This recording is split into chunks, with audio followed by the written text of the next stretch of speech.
तो आज की क्लास स्टार्ट हो गई है और सबसे पहले यहाँ पर जो आपका डाउट है वो मैं आपको एक बार बता देता हूँ। तो आपके पास जो क्वेश्चन है वो क्वेश्चन है आपके पास लिखा है let A and B positive real numbers. तो पॉजिटिव रियल नंबर्स कहते ही आपके दिमाग में स्ट्राइक हो जाना चाहिए कि क्वेश्चन में क्या होगा, ए एम जी एम हो सकता है। लिखा है A1 A2 B are in arithmetic progression. अगर ये एपी में है तो यहाँ पर A1 A2 की वैल्यू आप निकालना जानते हैं। कैसे निकालेंगे, मतलब पहले जो डाटा है वो आप लिख लीजिए। फिर लिया है A G1 G2 B are in geometric progression, ऐसा दिया हुआ है। फिर लिखा हुआ है AH1 H2 और B, ये है आपके हार्मोनिक प्रोग्रेशन। ठीक है, ये आपके पास गिवन है। Let A and B be positive real numbers if A1 A2 B are in arithmetic progression, G1 G2 geometric progression, उसके बाद H1 H2 B are in harmonic progression, show that एक relation आपको दिया गया है, आपको proof करना है। टू प्रूव, ये काफी टाइम पहले ये एग्जाम में क्वेश्चन आ चुका है, बल्कि एडवांस में क्वेश्चन आ चुका है, काफी टाइम पहले आया है। लेकिन तो आपको ये रिलेशन प्रूफ करना है। तो ये रिलेशन प्रूफ करना काफी आसान होता है, लेकिन इससे भी टफ रिलेशन हो सकते हैं प्रूफ करने के लिए। अगर ये बेसिक रिलेशन आपको प्रूफ करने का फंडा पता है तो आप इससे भी टफ रिलेशन आराम से प्रूफ कर सकते हैं। ठीक है, अब कैसे प्रूफ करेंगे वो आप समझिएगा। देखिए, सबसे पहले आपके पास जो गिवन है वो आप डाटा समझ चुके हैं क्या गिवन है, और जो प्रूफ करना है वो भी आप समझ चुके हैं क्या आपको प्रूफ करना है। तो सबसे पहले आप देखिए इसकी प्रूविंग हम किस तरह से करते हैं। तो सभी बच्चों को यहाँ तक हमारी बातें और हमारी आवाज पूरी यहाँ तक पहुंच रही होगी। तो अब आपके सामने जो क्वेश्चन मैं करने जा रहा हूं जरा उसको ध्यान से देखिएगा। कंसेप्ट वही है जैसे मैंने आपको सिखाया है, मैं किसी नए कंसेप्ट से नहीं करूंगा। जैसे अगर आपके पास लिखा है A1 A2 B, ये अर्थमेटिक प्रोग्रेशन फॉर्म कर रहे हैं, तो उस AP का चौथा टर्म जो है वो किसके इक्वल होगा, first term plus 4 minus 1 into D. इस तरह से आप लिखना जानते हैं। दैट मीन्स यहां से D की वैल्यू आएगी B माइनस A अपॉन 3, ये आएगी। और अगर D आ जाएगा तो आप प्रॉपर तरीके से A1 भी निकाल लेंगे। A1 होगा आपका A plus D, D A आपका B माइनस A अपॉन 3। तो उसको आप थोड़ा सा सिंप्लीफाई कर लीजिए तो ये आ जाएगा 3A plus B minus A। That means ये क्या निकल के आया, ये आया 3A minus A 2A plus B upon 3। उसी तरीके से बच्चों आप A2 निकाल लीजिए। A2 क्या होगा, वो होगा A प्लस 2D। ये तो थ्योरी मैंने आपको पढ़ाई हुई है, क्यों भाई, ये थ्योरी सभी बच्चों को पता है। अब आप इसका एलसीएम ले लेंगे तो ये आ जाएगा 3A plus 2B minus 2A। कितना आया ये, this is A plus 2B upon 3। ये हो गया A1 और हो गया A2। तो यहां तक सभी बातें बच्चों को क्लियर हो गई होंगी। अब आपको देखना है G1 और G2 के लिए। ध्यान से देखिए, अब आपको G1 G2 B ये ज्योमेट्रिक प्रोग्रेशन फॉर्म कर रहे हैं, तो आपको G1 प्लस G2 ये सब वगैरह निकालने पड़ेंगे। तो सबसे पहले आप ये देखिए, जो आपको प्रूफ करना है उसमें A1 प्लस A2 आपको निकालना है। तो आप पहले A1 प्लस A2 यहीं पे निकाल करके सिंप्लीफाई करके रख लीजिए। तो A1 प्लस A2 कितना आएगा, यह आएगा A plus 2B upon 3 plus 2A plus B upon 3। ये देखिए, तो ये हो गया 3A plus 3B upon 3, that means ये हो गया आपका A प्लस B। तो A1 प्लस A2 आपने निकाल लिया। अब आप क्या करिए, G1 G2 पे रिलेशन बनाइए। कैसे लिखेंगे, आप लिखेंगे G1 G2 B, ये ज्योमेट्रिक प्रोग्रेशन फॉर्म कर रहा है, तो इसका मतलब चौथा term is equal to first term R की पावर 4 माइनस 1, दैट इज 3। तो यहां से R की वैल्यू आ जाएगी B बाय A की whole power 1 by 3। I think ये कंसेप्ट सभी बच्चों को क्लियर रहता है। अब जो आपको G1 निकालना है, G1 है आपका AR, ऐसे तो लिखते हैं G1 आपका क्या है A इंटू R। तो इसको अगर आप सिंप्लीफाई करेंगे तो A की power 1 minus 1 by 3, that is 2 by 3 आ जाएगा, और ये B की पावर 1 बाई 3 हो जाएगा। उसी तरीके से आप G2 निकालेंगे तो G2 क्या होगा बच्चों, G2 होगा आपका AR स्क्वायर। ये तो होगा, G1 होता है AR, G2 होगा AR स्क्वायर, तो ये 2 बाई 3 हो जाएगी पावर। तो 1 माइनस 2 बाई 3 बच्चों, 1 माइनस 2 बाई 3 कितना हुआ, दिस इज 1/3 b की पावर 2/3। तो ये बच्चों g1 और g2 आ गया। अब आपको जो रिलेशन प्रूफ करना है उसमें g1 g2 चाहिए, तो आप एक काम करिए, यहाँ पे g1 g2 को मल्टीप्लाई करके रिलेशन निकाल लीजिए। तो जैसे ही आप बच्चों g1 और g2, ये आपका g1 है और ये आपका g2 है, जैसे ही आप बच्चों इनको आपस में मल्टीप्लाई करेंगे तो बेस सेम होने की वजह से पावर ऐड हो जाएगी, तो ये बन जाएगा a की पावर 2/3 प्लस 1/3, a की पावर 2/3 प्लस 1/3 यानी कि 3/3। तो क्या हो गया, 1 हो गया, नहीं हो गया। सिमिलरली b के साथ भी, यानी कि g1 g2 आपका निकल आया ab। अब बच्चों यहाँ पे हमें लगता है आपको बार बार प्रॉब्लम h1 h2 में होती है। तो देखिए बच्चों, मैं आपको वैसे ही सिखा रहा हूँ जैसे मैंने आपको थ्योरी सिखाई है, मैं कुछ यहाँ पे नया नहीं करने जा रहा हूँ। देखिए आप कैसे लिखते हैं, आप लिखते हैं a h1 h2 b, ये क्या फॉर्म कर रहा है, ये hp फॉर्म कर रहे हैं ना। और मैंने आपको बताया था अगर नंबर्स hp में होते हैं तो उनके रेसिप्रोकल्स किस में होते हैं, उनके रेसिप्रोकल्स ap में होते हैं, ये तो आप जानते ही हैं।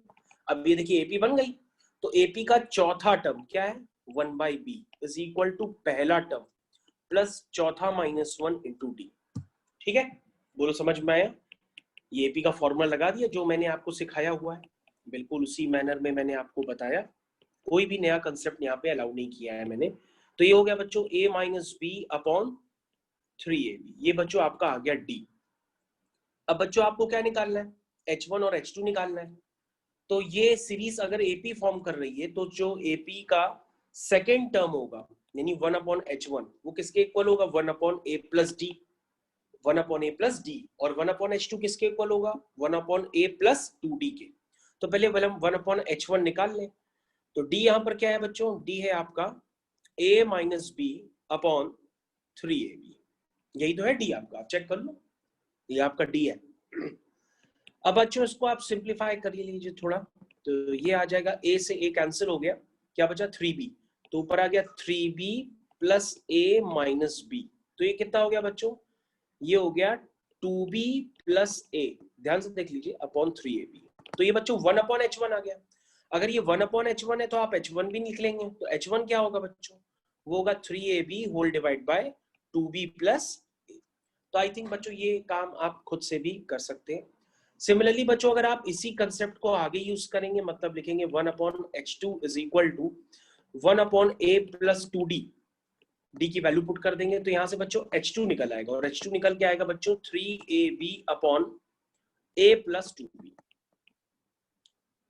सॉरी 2a प्लस b, ये निकल के आएगा 2a प्लस b, कुछ ऐसा निकल के आएगा, आप चेक कर लो शायद यही आएगा 2a प्लस b। तो ये बच्चों आपके पास h1 आ गया, h2 आ गया, g1 आ गया, g2 आ गया, यानी जो वैल्यूज हमको प्रूफ करने के लिए चाहिए वो सारी वैल्यूज हम लोग निकाल चुके हैं। अब बच्चों आपको करना यही होगा, बस आप g1 g2 upon h1 h2 को सॉल्व करिए।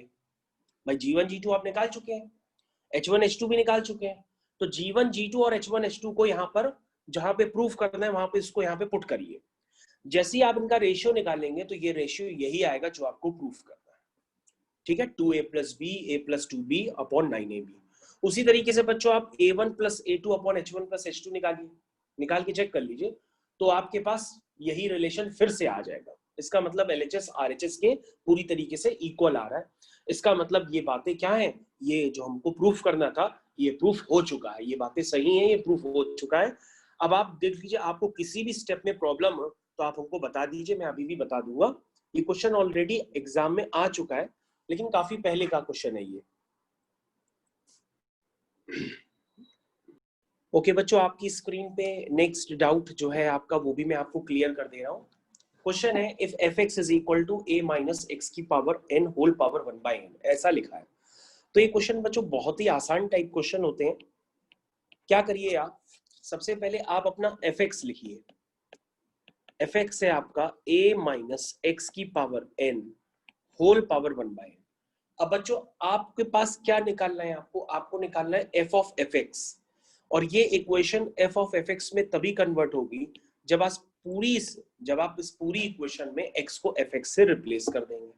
तो क्या करिए, अब आप इस पूरी इक्वेशन में x को fx से रिप्लेस कर दीजिए। ठीक है, जैसे ही आप रिप्लेस करेंगे तो जहां जहां x है उसको आप fx से रिप्लेस कर दीजिए। ठीक है, जैसे ही आप रिप्लेस करेंगे तो आपके सामने कुछ इस तरह के बातें नजर आएंगी आपको, ठीक है।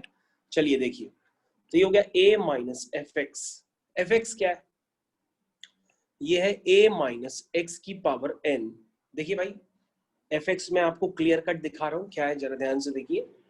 ये आपका एफ एक्स है जिसकी वैल्यू अभी हमने पुट की है।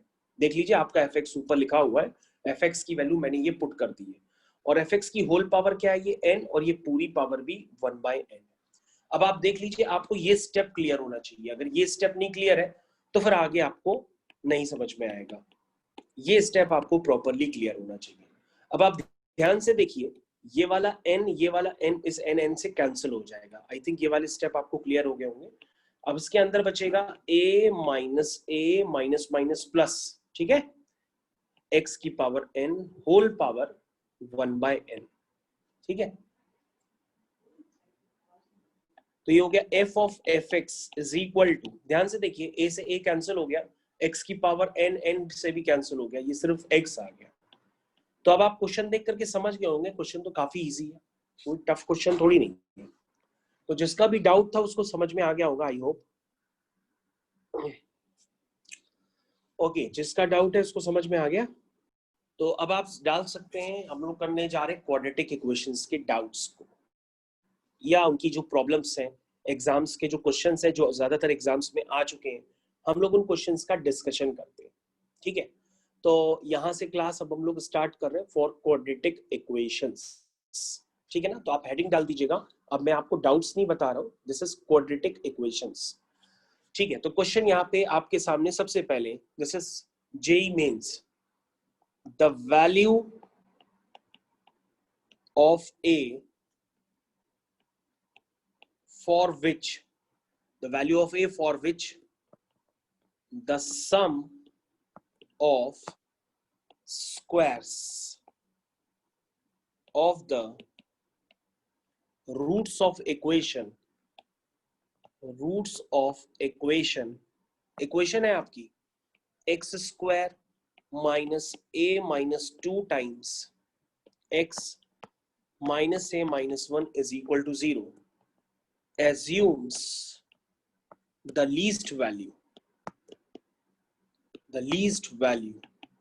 is, तो आप देख सकते हैं आपके सामने ये क्वेश्चन है। This is the JEE Mains question 2005, this is JEE Main 2005। तो उस समय जेईई मेंस को हम लोग AIEEE भी कहते थे। तो ये आपके सामने क्वेश्चन है, ये आपके पैकेज का ही क्वेश्चन है, हो सकता है अभी तक पता नहीं आपने किया हो कि ना किया हो। तो ये क्वेश्चन है बच्चों, आप क्वेश्चन फिर से रीड कर सकते हैं। द वैल्यू ऑफ a, आपको a की वैल्यू निकालनी है। इस क्वेश्चन में 4 ऑप्शंस भी दिए हुए हैं, 0 1 2 3। The value of a for which the sum of the squares of the root of equation assumes the least value. यानी कि अब आप क्या करिए, ये क्वाड्रेटिक इक्वेशन है, ठीक है ना। अगर ये क्वाड्रेटिक इक्वेशन है तो उसके 100% 2 रूट्स होंगे, ठीक। तो हम मान लेते हैं वो 2 रूट्स अल्फा और बीटा है। तो बच्चों आप सम ऑफ रूट्स तो लिख सकते हैं, सम ऑफ रूट्स होता है -b/a, तो ये आ जाएगा minus minus plus a minus 2। और आप प्रोडक्ट ऑफ रूट्स भी लिख सकते हैं, this is c upon a। तो c क्या है आपका, -a माइनस 1, ठीक है। इसको माइनस टाइम्स a प्लस 1 भी लिख सकते हैं। और एक्स स्क्वायर का कोफिशिएंट 1 है तो उससे डिवाइड करें या ना करें। अब आपको बच्चों सम ऑफ रूट्स और प्रोडक्ट ऑफ रूट्स नहीं चाहिए, आपको कुछ और चाहिए। इसमें देखिए क्या लिखा है, sum of the square of the roots. ये देखिए स्क्वायर ऑफ द रूट्स का सम चाहिए आपको, ये चाहिए, ठीक है। और इसको आपको मिनिमम करना है, और ये मिनिमम कब होगा ये आपको बताना होगा। तो अब आप alpha square plus beta square नहीं निकाल पाओगे क्या? कहोगे सर बिल्कुल निकाल सकते हैं। ये होगा सर अल्फा प्लस बीटा का whole square minus 2 alpha beta, इतना तो आप लिख ही सकते हो। तो ये हो जाएगा a माइनस 2 का whole square minus 2 alpha beta, तो माइनस माइनस प्लस हो जाएगा, यानी कि 2 टाइम्स a प्लस। अब आप इसको तसल्ली से ओपन कर लीजिए, ओपन करिए आप इसको। तो आपके पास आ जाएगा alpha square plus beta square is equal to a square minus 2a plus 6। तो बच्चों क्वेश्चन में देखिए क्या लिखा है, आपको जो square of the roots of the equation है उसकी लीस्ट वैल्यू निकालनी है, उसको मिनिमाइज करना है। -4 होना चाहिए, ठीक है ना। क्या करना है, इसको मिनिमाइज करना है। क्या करना है बेटा, इसको मिनिमाइज करना है। तो क्वेश्चन में हमें दिया है कि हमें स्क्वायर ऑफ द रूट्स की इक्वेशन लीस्ट निकालनी है, यानी इस फंक्शन को मेरे को मिनिमाइज करना है और ये कौन से ए पर अपनी मिनिमम वैल्यू लेगा ये हमको बताना है। तो मैंने आपको बताया कि आगे चल करके आप जब डिफरेंशिएशन में मैक्सिमा मिनिमा सीखेंगे तो ये आपके लिए क्वेश्चन एकदम बाएं हाथ का काम होगा। लेकिन अगर आपने डिफरेंशिएशन अभी नहीं सीखा है तो उसमें कोई प्रॉब्लम नहीं है। इस तरह के क्वेश्चंस को करने के लिए आप क्या करेंगे कि क्वेश्चन को परफेक्ट स्क्वायर में कन्वर्ट करने की कोशिश करेंगे। अब ए स्क्वायर माइनस 2a को देख करके क्लियर कट समझ में आ रहा है कि 2a किससे कंपेयर हो रहा है, 2ab से कंपेयर हो रहा है। 2ab यानी b की जगह क्या है, 1 है, यानी a माइनस 1 का होल स्क्वायर हम इसको आराम से बना सकते हैं। a स्क्वायर माइनस 2a को देखते हुए हम इसको a माइनस 1 का होल स्क्वायर लिख सकते हैं प्लस 5। अब बच्चों अगर आपको किसी की भी लीस्ट वैल्यू निकालनी हो तो आप ये तो जानते ही हो कि परफेक्ट स्क्वायर की लीस्ट वैल्यू क्या होती है। परफेक्ट स्क्वायर की लीस्ट वैल्यू होती है 0। क्या होती है, 0। यानी आप क्या करेंगे, इस परफेक्ट स्क्वायर को 0 के बराबर कर देंगे तो इसकी लीस्ट वैल्यू निकल के आएगी, जो कि लीस्ट वैल्यू कितनी होगी, 5। क्योंकि जैसे ही परफेक्ट स्क्वायर आपका 0 हो जाएगा तो उसकी लीस्ट वैल्यू ऑटोमेटिक आपको 5 दिख रही होगी। तो बच्चों इसका मतलब ये हुआ कि क्वेश्चन आपका फिनिश हो चुका है। अब आपको क्वेश्चन में आपको घबराने की जरूरत नहीं है। It attains its least value when perfect square is equal to 0, क्योंकि परफेक्ट स्क्वायर अपनी मिनिमम वैल्यू 0 लेगा या 0 से बड़ी लेगा, क्योंकि वो कभी नेगेटिव तो होता नहीं है। तो इसका मतलब इसकी लीस्ट वैल्यू क्या होगी, 0 होगी। That means at a equal to 1 it attains least value. तो यानी इसका आंसर हो गया a equal to 1। I think किसी को यहाँ पे प्रॉब्लम नहीं हुई होगी। अगर किसी को परफेक्ट स्क्वायर नहीं आता है बनाने तो वो मेरे को बता सकता है। तो बच्चों आपकी स्क्रीन पे ये नेक्स्ट डाउट आपका मैंने लगा दिया, the real values of A for which the quadratic equation has roots of opposite sign. तो भैया आपको लोकेशन ऑफ रूट्स बहुत क्लियर कट पढ़ाया गया है और आपको बताया गया है कि अगर रूट्स अपोजिट साइन के हो तो भैया अपोजिट साइन के रूट्स होंगे तो जाहिर सी बात है कि उनका जो प्रोडक्ट ऑफ रूट्स होगा वो 100% नेगेटिव होगा।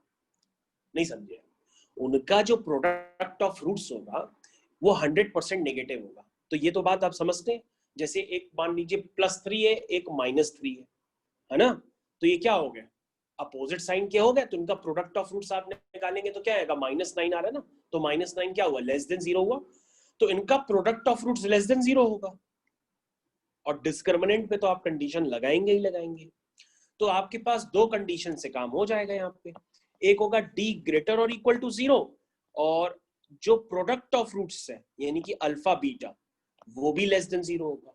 आप इन दो कंडीशंस को सॉल्व करिए, इनका इंटरसेक्शन ले लीजिए, आपका आंसर खुद ब खुद चला आएगा। ठीक है, तो आपको ये बात क्लियर हो जानी चाहिए, क्लियर कट समझ में आनी चाहिए कि इन कंडीशंस पे ये क्वेश्चन बहुत ही जल्दी हो जाएगा। तो मैं अब इस क्वेश्चन को करने वाला नहीं हूं क्योंकि ये सिंपल सी क्वाड्रेटिक इक्वेशन है। अब आप इसका प्रोडक्ट ऑफ रूट्स भी लिख सकते हैं और इसका डिस्क्रिमिनेंट ग्रेटर और इक्वल टू 0 भी कर सकते हैं, और ऐसे करके आप अपनी कंडीशंस निकाल सकते हैं। और इसका जो आंसर आएगा बच्चों, मैं आंसर आपको वो लिख देता हूं। इसमें जो ए पर कंडीशन आएगी वो ए लाई करेगा 0 से 4 के बीच में। तो क्वेश्चन से ज्यादा कंपलसरी है कि आपको कंडीशंस समझ में आए, क्योंकि कंडीशंस में आप पता नहीं क्यों कंफ्यूज हो जा रहे हैं। भैया मैं कल से अभी तक हर कंडीशंस पे एक एक करके क्वेश्चन आपको करा रहा हूं ताकि आपको क्वेश्चंस क्लियर हो जाए। तो भैया अगर रूट्स अपोजिट साइन के हैं तो प्रोडक्ट ऑफ रूट्स 100% क्या होगा, नेगेटिव ही तो होगा ना। तो उसमें आपको कोई डाउट नहीं होने चाहिए, ये नेसेसरी और सफिशिएंट कंडीशन है। तो बच्चों नेक्स्ट क्वेश्चन आपकी स्क्रीन पे आ रहा है, the number of solutions, the number of solutions of equation 5 की पावर x plus 5 की power -x is equal to log 10 25, ये लिखा है। ठीक है, जहां x बिलोंग करता है रियल नंबर को is, तो आपको यहां पे लिखा गया है कि the number of solutions of the equation, इस इक्वेशन के आपको नंबर ऑफ सॉल्यूशंस निकालने हैं। तो क्या होंगे इसके नंबर ऑफ सॉल्यूशंस, 0 होंगे, 1 होंगे, 2 होंगे, इनफाइनाइटली मेनी होंगे, क्या होंगे? किसी को इस क्वेश्चन का जवाब पता है? यहां पर आपके पास गिवन क्या है? यहां पर आपके पास गिवन है LHS में, ध्यान से देखिए क्या गिवन है। LHS में आपके पास गिवन है 5 की पावर x प्लस 1 अपॉन 5 की पावर x, क्योंकि 5 की पावर माइनस x को आप ऐसे भी लिख सकते हो। और बच्चों मैंने आपको बताया है कि a की पावर x में x चाहे कुछ भी हो या a चाहे कुछ भी हो, है तो एक्सपोनेंशियल फंक्शन। और मैंने बताया था एक्सपोनेंशियल फंक्शन जो होते हैं या तो वो इंक्रीजिंग होते हैं या तो वो डिक्रीजिंग होते हैं, ये डिपेंड करता है a की वैल्यू पे। a अगर 0 से 1 के बीच में होगा तो ये डिक्रीजिंग होगा, और ग्रेटर देन 1 होगा a तो इंक्रीजिंग होगा। लेकिन मैंने आपको बताया था a की पावर x रहता क्या है, इंक्रीजिंग हो चाहे डिक्रीजिंग, ऑलवेज पॉजिटिव रहता है। तो 5 की पावर x और 1 अपॉन 5 की पावर x, ये है क्या? ये दोनों पॉजिटिव नंबर्स है।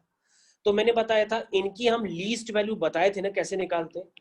पहले हम इनका am लेते हैं, ये हो गया am, और दो नंबर्स का am क्या होता है, उनके gm से बड़ा या बराबर होता है। बोलो भाई, बताया था कि नहीं बताया था? तो इसका मतलब 5 की पावर x प्लस 1 अपॉन 5 की पावर x क्या होगा, ग्रेटर और इक्वल टू 2 होगा। इसका मतलब यहां पर क्या हुआ कि 5 की पावर x प्लस 1 अपॉन 5 की पावर x, इसकी वैल्यू 2 होगी या 2 से बड़ी होगी, तो उसकी लीस्ट वैल्यू क्या हुई, 2 हुई, और बाकी वैल्यूज 2 से बड़ी हुई। अब आप देखो आपको क्वेश्चन समझ में आया कि नहीं। अब बच्चों RHS पे ध्यान देते हैं, आपका RHS क्या है? RHS में क्या लिखा है ध्यान से देखो, लिखा है log 10 25। इसको जरा सिंप्लीफाई करो, जरा क्या आ रहा है, सिंप्लीफाई करो क्या आ रहा है। 25 को आप क्या लिखोगे, 25 को आप लिखोगे 5 स्क्वायर। भाई 25 को आप क्या लिखोगे, 5 स्क्वायर ही तो लिखोगे, तो ये हो जाएगा 2 log 5 10, ऐसे बन जाएगा। और बच्चों इधर आप ध्यान से देखो तो ये क्या है, 2 log 5 अपॉन log 10, यही तो लिखा है। इसको ऐसे भी तो आप लिख सकते हो ना। तो बच्चों क्लियर कट है, आपको ये पता होना चाहिए कि यहां पर कि जो log 5 10 है, इसकी वैल्यू क्या होगी, इसकी वैल्यू क्या होगी, कुछ पॉइंट्स में होगी। आप log 5 की वैल्यू देख लो, 0.00 करके कुछ पॉइंट्स में वैल्यू होगी, ठीक है। और 2 से मल्टीप्लाई करेंगे, 0.00 समथिंग नंबर को 2 से मल्टीप्लाई करेंगे तो भी ये वैल्यू छोटी ही रहेगी 2 से। बोलो भाई, समझ में आया?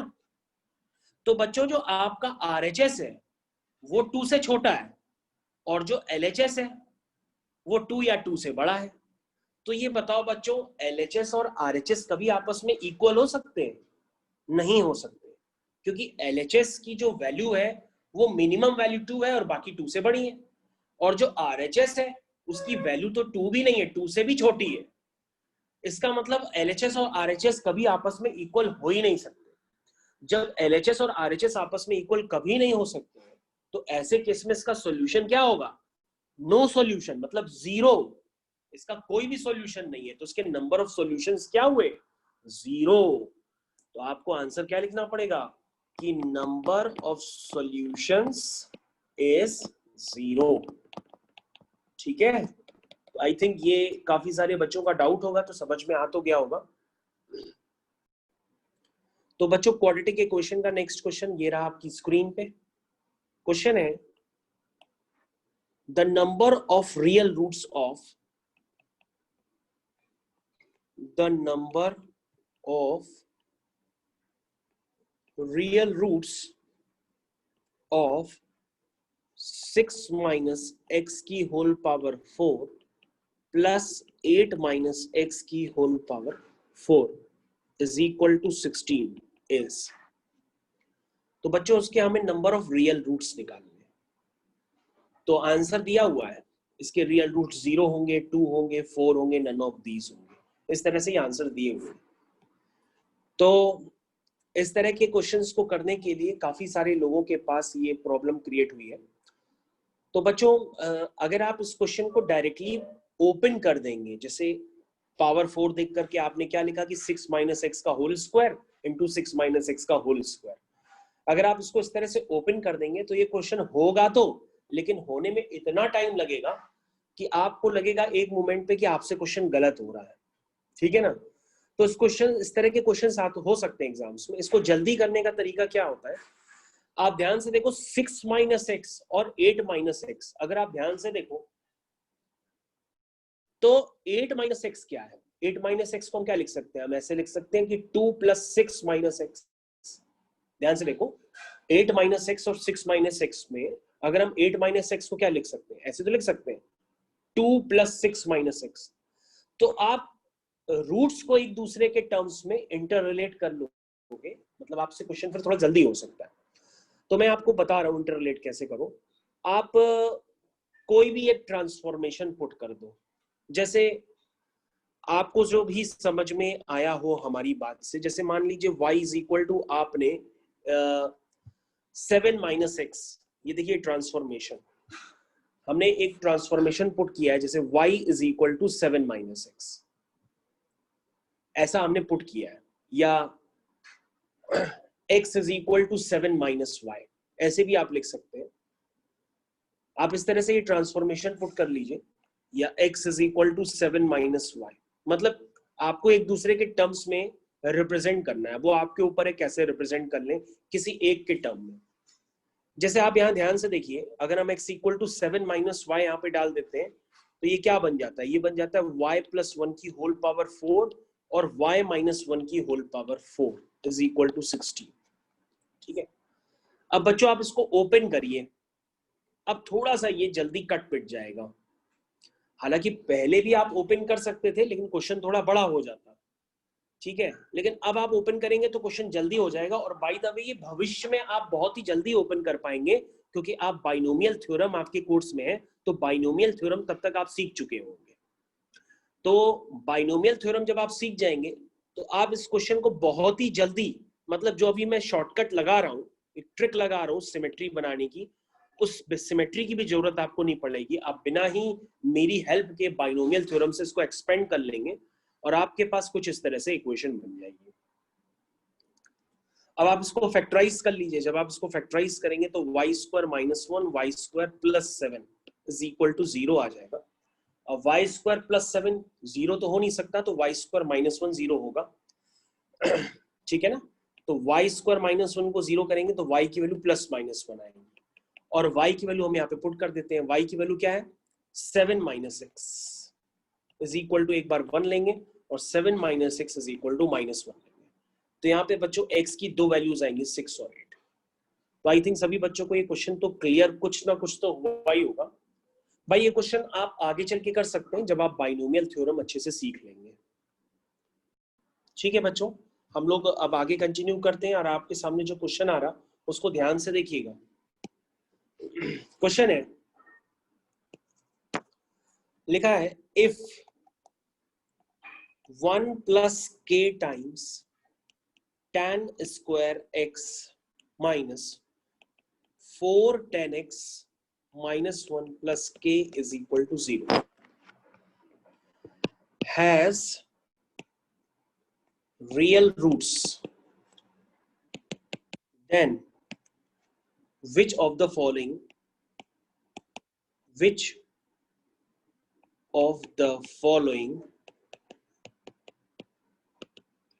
is not true। मैंने डायरेक्ट आपको क्वेश्चन लिख दिया है, which of the following is not true। तो आपके पास जो है 4 ऑप्शन है, k² <= 5, B है tan x1 + x2 = 2, C option है आपका for k = 2 x1 = π/4, और डी ऑप्शन है आपका none of these। ठीक है, तो क्वेश्चन सभी बच्चे ध्यान से पढ़ लें, this is the exam question. देखिए बच्चों, जैसे आपके पास क्वाड्रेटिक इक्वेशन होती है ना, ax² + bx + c, तो आप क्या कहते हैं उसमें कि इस इक्वेशन के एक रूट होगा x = अल्फा, एक रूट होगा x = बीटा, कहते हैं ना। फिर आप कहते हैं x = अल्फा, उसका एक रूट है तो उसको सेटिस्फाई करेगा। तो बच्चों अगर आप ध्यान से देखें, ये जो इक्वेशन है ये x में क्वाड्रेटिक नहीं है, ये किस में क्वाड्रेटिक है, ये tan x में क्वाड्रेटिक है। तो इसके रूट्स क्या होंगे, tan अल्फा और tan बीटा। इसके रूट्स क्या होंगे, tan अल्फा और tan बीटा। या 10x1 10x2, ऐसे भी तो कह सकते हैं क्योंकि इक्वेशन में x1 x2 का जिक्र किया गया है। 10 के अंदर देखो क्या लिखा है, x1 प्लस x2, इसका मतलब 10 alpha plus beta equal to 2 भी लिख सकते हो, 10x1 plus x2 equal to 2 भी लिख सकते हो। तो कई बच्चे यहाँ पर गलती कर ले जाते हैं, वो सोचते हैं अगर ax square plus bx plus c equal to 0 है तो उसके रूट्स अगर x1 x equal to alpha और x इक्वल टू बीटा है तो इस इक्वेशन के भी कहते हैं कि इसके रूट्स जो होंगे x equal to alpha x equal to beta, ऐसे कहते हैं। तो ये x इसके रूट x के टर्म्स में नहीं है, इसके रूट्स होंगे 10x1 10x2, ऐसे आप कहेंगे क्योंकि ये क्वाड्रेटिक x में नहीं है, ये क्वाड्रेटिक 10x में। तो इसका एक रूट क्या होगा 10x1, एक दूसरा रूट क्या होगा 10x2। बोलो भाई ये बात समझ में आती है?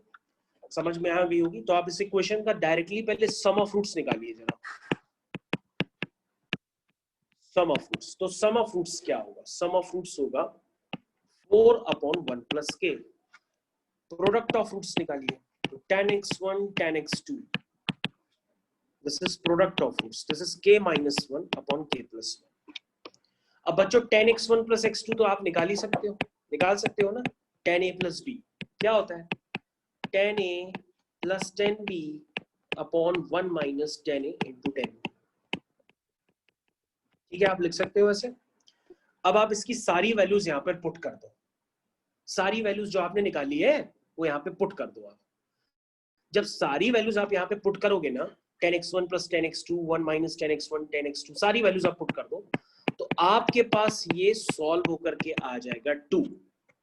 इसका मतलब ऑप्शन बी आपका करेक्ट है।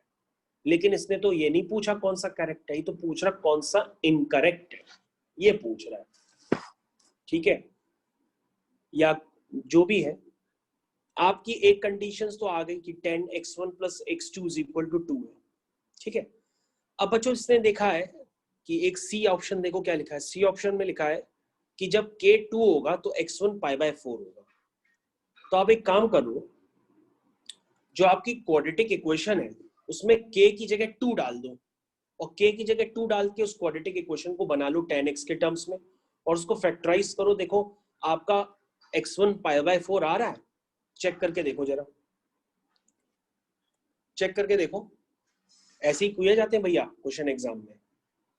भाई आपके पास कंडीशन क्या है, for k is equal to 2 के लिए क्या कह रहा है x1 इक्वल टू π/4 है। आप उसको चेक करेंगे पहले है कि भी नहीं है, क्योंकि क्वेश्चन में पूछा गया which is the not true. भाई आपको ट्रू वाला नहीं दिखाना है, जो ट्रू नहीं है वो वाला टिक करना है। ओके, तो आपको ये चेक करना पड़ेगा एक एक करके। तो अब आप k इक्वल टू 2 डालिए अपनी क्वाड्रेटिक इक्वेशन में, जैसे ही डालेंगे तो आपके पास इक्वेशन बन जाएगी 3 10 square x minus 4 10 x plus 1 is equal to 0। अब आप इसको फैक्टराइज कर लीजिए, जैसे ही फैक्टराइज करेंगे तो ये इसके फैक्टर बन जाएंगे 10x minus 1 3 10x minus 1 equal to 0। that means 10x equal to 1 and 10x is equal to 1/3। इसका मतलब 10x 1 है तो एक रूट यानी x1 इसका π/4 हो गया। बोलो भाई मानते हो? और एक रूट हो गया x2, वो हो गया tan इनवर्स 1/3। क्योंकि 10x अगर 1/3 है तो हम लोग ऐसे लिख सकते हैं कि x क्या होगा tan इनवर्स 1/3। इसको इस तरह से लिखते हैं, आपकी मर्जी लिखो चाहे ना लिखो, लेकिन ये बात क्लियर हो गई कि k इक्वल टू 2 पर x1 π/4 है। ठीक है, अब बच्चों इसके दो रूट्स तो आ ही रहे हैं, एक 10x इक्वल टू 1 और एक 10x इक्वल टू 1/3। इसका मतलब इसका डिस्क्रिमिनेंट भी क्या होगा, ग्रेटर और इक्वल टू 0 होगा। ठीक है, अब आप इसका डिस्क्रिमिनेंट ग्रेटर इक्वल टू 0 करो इस इक्वेशन का। जैसे ही आप ग्रेटर इक्वल टू 0 करोगे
सर आपकी आवाज नहीं आ रही।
तो बच्चों आपके पास एक क्वेश्चन है, in a triangle P Q R angle r is equal to 90 degree and 10p by 2 10q by 2 are the roots of the equation ax square plus bx plus c equal to 0.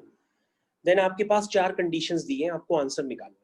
तो करना कुछ नहीं है, सबसे पहले जो equation के roots हैं तो सम ऑफ रूट्स आप निकाल सकते हैं,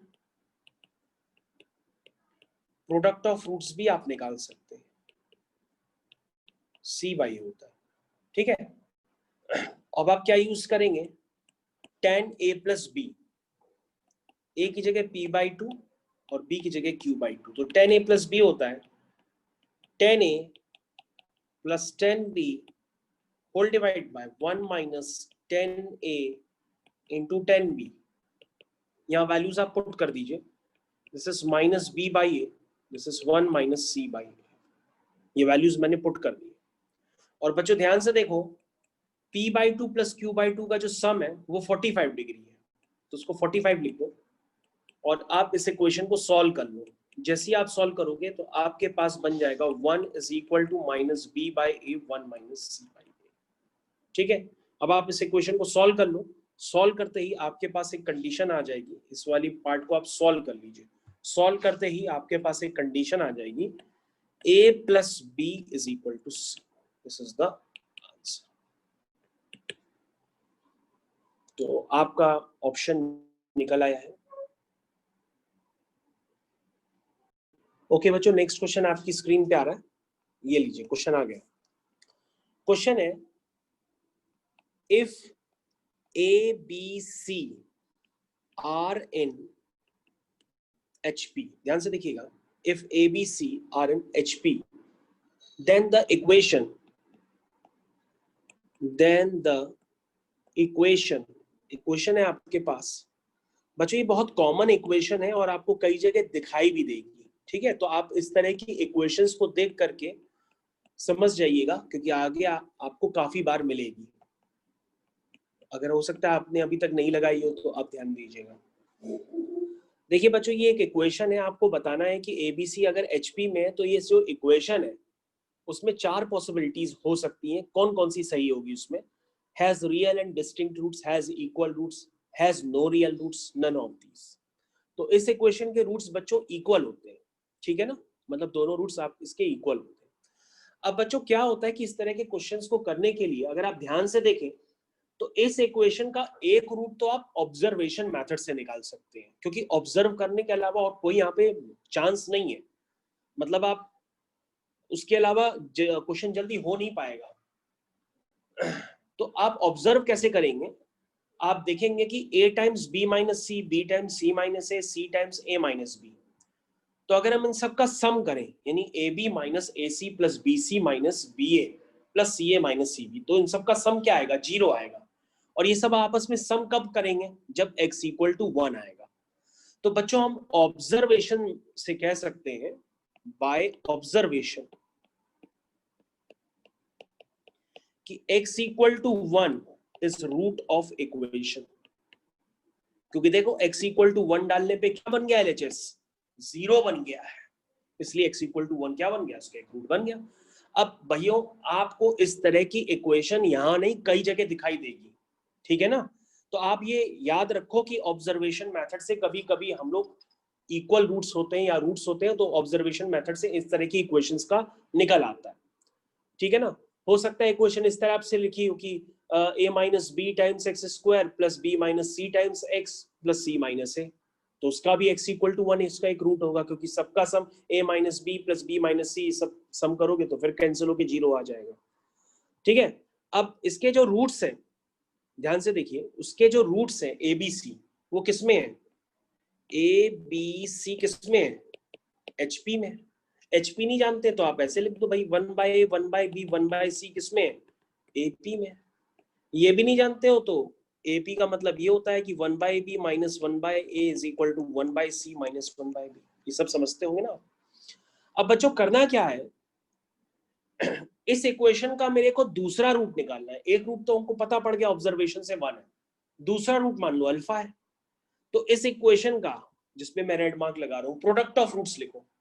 तो इस इक्वेशन का प्रोडक्ट ऑफ रूट्स क्या होगा, एक रूट अल्फा है, दूसरा रूट 1 है, तो होगा product of roots alpha into 1 is equal to, product of roots कैसे लिखते हैं, ऐसे तो लिखते हैं product of roots c upon a, ऐसे लिखते हैं ना। इसको जरा थोड़ा ढंग से लिख लो। तो ये क्या लिखा हुआ है, ध्यान से देखो, ये लिखा हुआ है a minus b upon a whole divide by b minus c upon c. तो उसको हम ऐसे लिख सकते हैं 1 by B minus 1 by a या 1 by C minus 1 by b. अब ध्यान से देखो, न्यूमरेटर और डिनोमिनेटर आपस में इक्वल है, चेक कर लो, न्यूमरेटर और डिनोमिनेटर आपस में क्या है, इक्वल है, क्योंकि 1 by B minus 1 by A is equal to 1 by C minus 1 by B होता है। तो ये क्या आ गया, 1 आ गया। दैट मींस अल्फा क्या आ गया, यहाँ से 1 आ गया। तो तुम कहोगे सर ऑब्जर्वेशन से पहला रूट तो 1 था ही, और दूसरा रूट भी क्या आ गया, 1 आ गया। तो इसका मतलब इस इक्वेशन के क्या होंगे, 2 इक्वल रूट्स होंगे। समझ गए कहीं, इस इक्वेशन क्या होंगे, 2 इक्वल रूट्स होंगे।